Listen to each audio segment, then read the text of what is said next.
दोस्तों एक बार फिर से स्वागत है आपका हमारे YouTube चैनल पर। दोस्तों हम आपके लिए सनातन धर्म से जुड़ी कहानी, किस्से और रहस्य लेके आते हैं।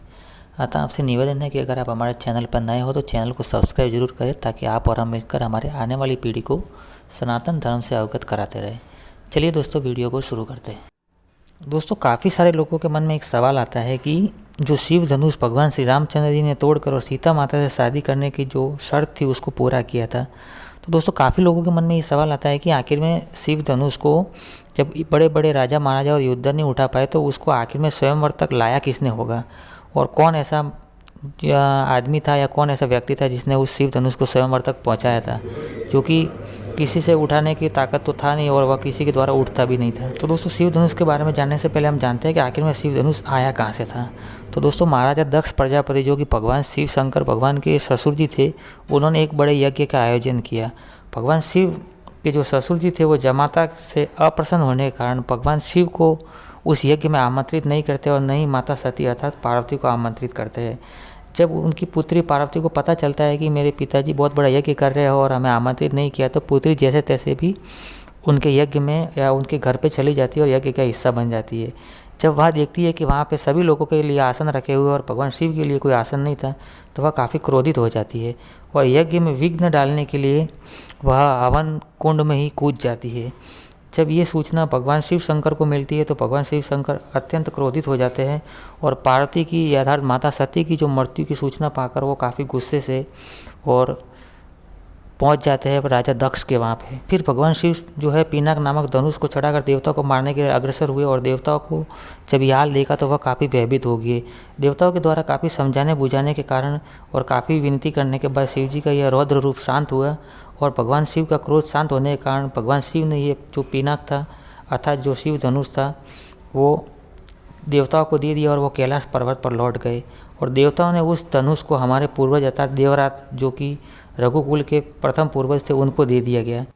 तभी से वह धनुष उन्होंने अपने स्मृति चिन्ह के रूप में वहाँ पर रख दिया था।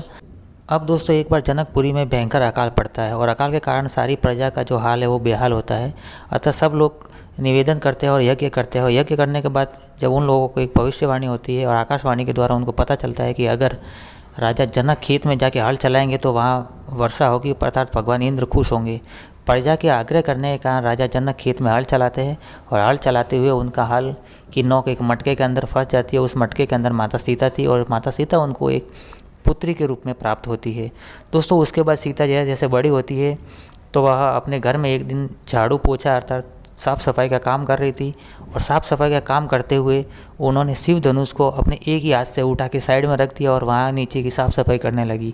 यह देख राजा जनक को काफ़ी आश्चर्य हुआ कि आज तक बड़े बड़े सूरमा जो इस धनुष को नहीं उठा पा रहे हैं और हम खुद इस धनुष को नहीं उठा सकते हैं, तो इस पुत्री ने इस धनुष को कैसे उठाया। अर्थात वह समझ गए कि यह पुत्री कोई साधारण नहीं है, अर्थात देव रूपी ये पुत्री है।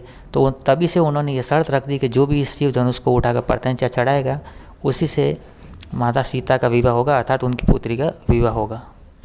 अब दोस्तों बात करते हैं कि शिव धनुष को आखिर स्वयंवर जहाँ रखा गया था वहाँ तक उठा के कौन लेके आया था।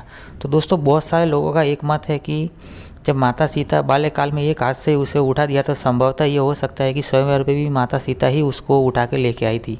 लेकिन दोस्तों वाल्मीकि रामायण के अनुसार भगवान श्री राम ने जो शिव धनुष तोड़ा था उसको 5000 लोगों ने जैसे तैसे खींचकर स्वयंवर के स्थल तक पहुंचाया गया था। दोस्तों कहते हैं कि यह शिव धनुष एक बहुत ही विशालकाय संदूक में रखा गया था और उस संदूक के 8 बड़े बड़े पहिए लगे हुए थे और उसे 5000 मनुष्य किसी तरह खींचकर और वहाँ तक लाए थे। तो दोस्तों कुछ ग्रंथों से यही जानकारी मिलती है कि शिव धनुष एक बहुत बड़े आकार का धनुष था और वह एक बहुत बड़ी लोहे के संदूक में रखा गया था जिसके 8 बड़े बड़े पहिए थे और 5000 लोग जैसे तैसे खींचकर उसको शिव धनुष को स्वयंवर तक लाए थे और 5000 लोगों की मदद से शिव धनुष को स्वयंवर में लाया गया। तो दोस्तों आशा करते हैं आप मेरी जानकारी से संतुष्ट होंगे और दोस्तों अगर आपको हमारे वीडियो पसंद आते हैं तो हमारे वीडियो को लाइक और चैनल को सब्सक्राइब जरूर करें, ताकि इसी प्रकार के नॉलेज हम आपके साथ शेयर करते रहे। जय श्री राम।